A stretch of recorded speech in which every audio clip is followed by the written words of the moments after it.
کہ اللہ کے سوا کوئی معبود نہیں، وحدہ، وہ تنہا اکیلا ہے، لا شریک، اس کا کوئی شریک نہیں، نہ دوست کا مطلب وہ جو نہیں کہ جو ساتھ بیٹھ کے ایک جیسے والے، میں بھی انسان ہوں تو وہ بھی انسان ہے تو اس ٹائپ کا، نہ اس ٹائپ کا کوئی دوست، نہ کوئی ساتھی، نہ بیوی، نہ بچے، نہ والدہ، نہ والد، نہ نانا، نہ نانی، کوئی نہیں اس جیسا، کوئی نہیں، لا شریک لہ، واشہد ان، اور میں یہ بھی گواہی دیتا ہوں کیا، محمدن، کہ محمد صلی اللہ علیہ وسلم، محمدن عبدہ، رسول کہنے سے پہلے ہم کیا کہتے ہیں، عبدہ، ہاں، میں گواہی دیتا ہوں کہ محمد صلی اللہ علیہ وسلم تیرے بندہ خاص ہے، وَرَسُولُهُ، اور تیرے خاص رسول ہے۔ سمجھ میں آ رہا ہے؟ تمام رسولوں میں سب سے خاص رسول اور تمام بندوں میں سب سے خاص بندے، تو پہلے ہم بندے کا تذکرہ کرتے ہیں، کیوں؟ کوئی بھول کر بھی، جیسے عیسیٰ علیہ السلام کو ان کے چاہنے والوں نے رب کے بیٹے کر کے پکارنے لگے اور شریک کر دیے، کوئی بھول کر بھی محمد صلی اللہ علیہ وسلم کو خدا کے نزدیک تک نہ لے گئے، یعنی خدائی والے معاملات میں۔ اسی لیے حضور صلی اللہ علیہ وسلم کو بھی سجدہ شریعت میں حرام ہے، مزاروں پہ تو اور بات ہے، بالکل نہ، شریعت میں اس کی کوئی، سمجھ میں آ رہے؟ والدہ کی یا اساتذہ کی جو زندہ ہوں ان کے قدم بوسی اگر آپ کر لیتے ہیں تو اس کی اجازت ہے، صحابہ نے رسول اللہ صلی اللہ علیہ وسلم کے پیروں کو چوما ہے، تو کوئی بڑے عالم ہے، کوئی بڑے شیخ ہے، اب آپ کی خود کی والدہ ہے جو ولیوں سے بڑے مرتبے کے لیے، آپ کے لیے والد صاحب ہیں جو ولیوں سے بڑے مرتبے والے، اگرچہ وہ گالیاں دیتے ہو، اگرچہ وہ سگریٹ پینے والے ہو، اگرچہ وہ نماز نہ پڑھنے والے ہو، لیکن آپ کے لیے آپ کے والد، آپ کے والدہ کی دعائیں ولیوں سے بڑھ کر ہوتی ہیں۔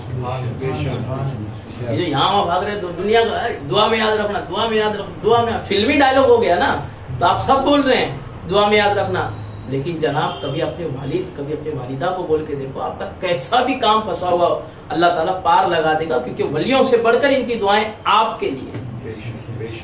اسی طریقے سے جیسے ماں باپ کی دعا اولاد کے لیے ولیوں سے بڑھ کے ہے نا، اسی طرح بیوی کے لیے شوہر کی دعا ولیوں سے بڑھ کر ہے، یاد رکھنا یہ بات، ٹھیک ہے؟ اب دیکھیں کہ رسول اللہ صلی اللہ علیہ وسلم نے امت کو یہ سبق دینا تھا نا، ورنہ تو ان کو تو اللہ نے سب کچھ غیب بھی دے کے رکھا ہے، پھر بھی حضور علیہ السلام نے ان پہ بھروسہ کیا کہ پوری رہتی دنیا کو بتانا تھا کہ ہر کسی پہ جو آج کل پوائنٹ آؤٹ کیا جا رہا نا، یہ سبق اس زمانے سے حضور نے دے دیا کہ نہیں، اگر کوئی خوشحال نظر آ رہا ہے تو اس کو مانو۔ وہ ہے نا کہ آج کل دو چہرے والا، کسی کو یہ بول دینا، دوگلا بولتے رہنا، ارے آستین کا سانپ ہے، ارے یہ ہاتھ آگے سے ملتا ہے پیچھے سے کھنجر گھونپ دیتا ہے، یہ ساری باتیں جو ہے نا ایک لمیٹیشن تک ٹھیک ہے کسی کے بارے میں، لیکن آج دنیا ایسی ہوگی نا، ہر کوئی ایک دوسرے سگا بھائی سگے بھائی کو اس طرح کا بولنے لگا ہے آج کل، سمجھیں؟ اور یہاں رسول اللہ کی سیرت دیکھو کہ سب کچھ پتا ہوتے ہوئے بھی پوری دنیا کا رسول اللہ صلی اللہ علیہ وسلم نے جو ہے وہ سبق دیا ہے، کیا غیر بھی آیا جائے نا تو اس پہ بھروسہ کرو۔ انہوں نے آ کر نا حضور صلی اللہ علیہ وسلم کے نا ہاتھ پہ اسلام قبول کرنے کا بہانہ کیا اور اسلام قبول کیا، کہنے لگے کہ ہم چونکہ اب مسلمان ہو گئے تو، اور ہمارے قبیلے میں بہت سارے لوگ مسلمان ہونا چاہتے ہیں، آپ ایسا کریں کہ ایک ٹولی کو ہمارے ساتھ بھیجیں، ایک گروپ کو ہمارے ساتھ بھیجیں، آپ کی ٹولی جو علم اور فضل میں کمال رکھتی ہوگی اس کو آپ ساتھ بھیجیں، تو وہ جب وہاں آئے گی تو وہ سب لوگ اسلام قبول کریں گے، وہ ایمان کو سیکھیں گے، اور جو نہیں بھی قبول کریں گے تو وہ دین سیکھیں گے، اور آہستہ آہستہ جب ان کو سمجھ آ جائے گا کہ اسلام حق ہے تو وہ بھی قبول کر لیں گے۔ حالانکہ یہ سب فراڈ باتیں تھی۔ حضور صلی اللہ علیہ وسلم نے نا 10 لوگوں کو تیار کیا جو جنگ کرنے میں بھی ماہر تھے، لیکن ماشاءاللہ علم و فضل میں بھی کمال رکھتے تھے، قرآن میں بھی اچھے حافظ تھے، مطلب ماشاءاللہ قرآن بھی مطلب ان کو اچھا خاصا یاد تھا۔ تو حضور صلی اللہ علیہ وسلم نے 10 لوگوں کو روانہ کیا کہ تم لوگ جاؤ، چند مہینے وہاں رہو، ان کو سب کو سکھاؤ۔ یہ لوگ آئے، آ کے نا انہوں نے،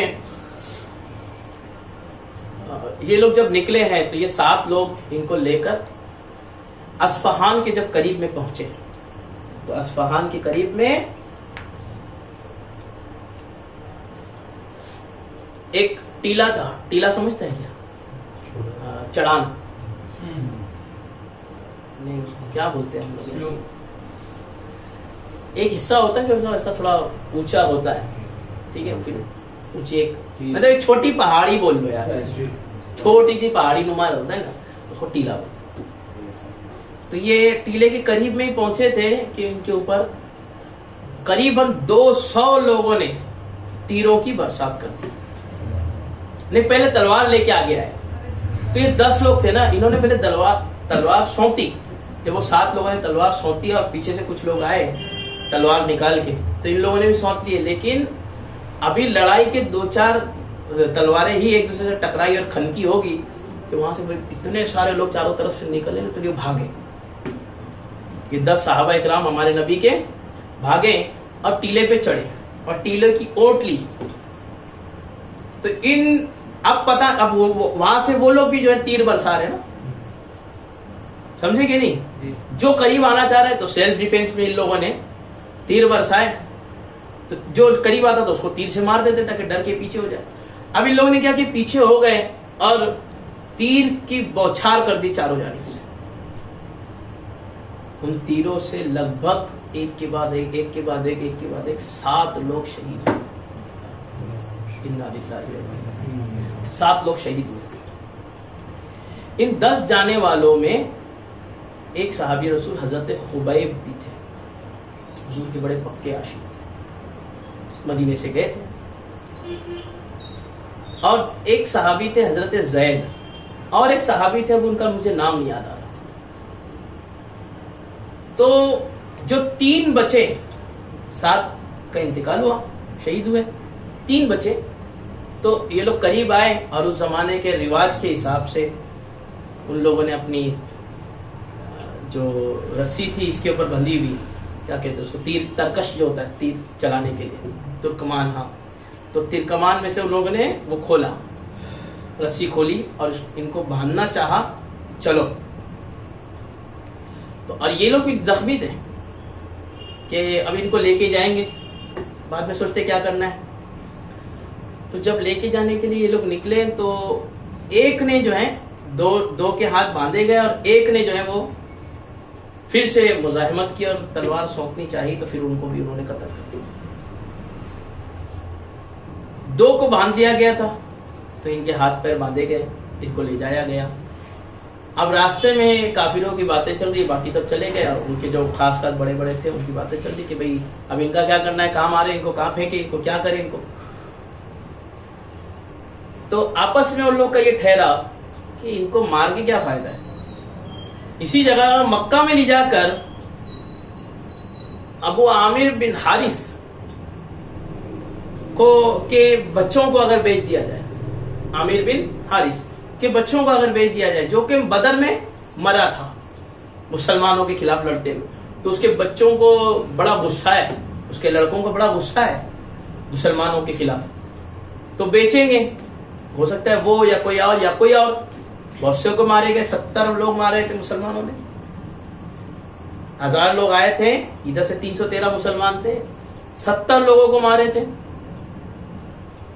تو وہ جو 70 کے جو رشتے دار تھے تو کوئی نہ کوئی تو خرید لے گا، اور ساتھ میں ہمارے قبیلے کا نام بھی ہو جائے گا کہ دیکھو کتنے بہادر انہوں نے مسلمانوں کو قتل کیا. حالانکہ دیکھو کافروں کی نا عقل کیسی گھٹنے میں. 200 لوگوں نے 10 پہ حملہ کیا. بہادری کدھر ہے؟ بہادری تو وہ 7 لوگوں کی یا 8 لوگوں کی تھی جو تم سے جنگ کرتے ہوئے گھٹنے نہیں ٹیکے تمہارے آگے، انہوں نے جنگ کرتے ہوئے الحمدللہ فخر سے شہید ہوئے. بہادری تو ان کی تھی، لیکن خیر مت ماری گئی. ایمان نہ ہو تو ہوتا ہے کبھی ایسا، مت ماری جاتی. تو بھائی ہمارا بڑی بہادری کی یہ بھی چلے گی. تو خبیب اور زید رضی اللہ تعالیٰ عنہم اجمعین، تو یہ لوگ جو ہیں ان کو دونوں کو باندھا گیا اور مکے میں بیچا گیا. تو ان کی سوچ کے مطابق واقعی میں عامر بن حارث کے بچوں نے خریدا. سب جوان تھے، ان کی بھی شادیاں ہوئی تھی. تو اس کے ان لوگوں نے نا، اچھا وہ اس وقت میں نا مکہ والے جو تھے نا، وہ بھلے اس زمانے کے حساب کے، مگر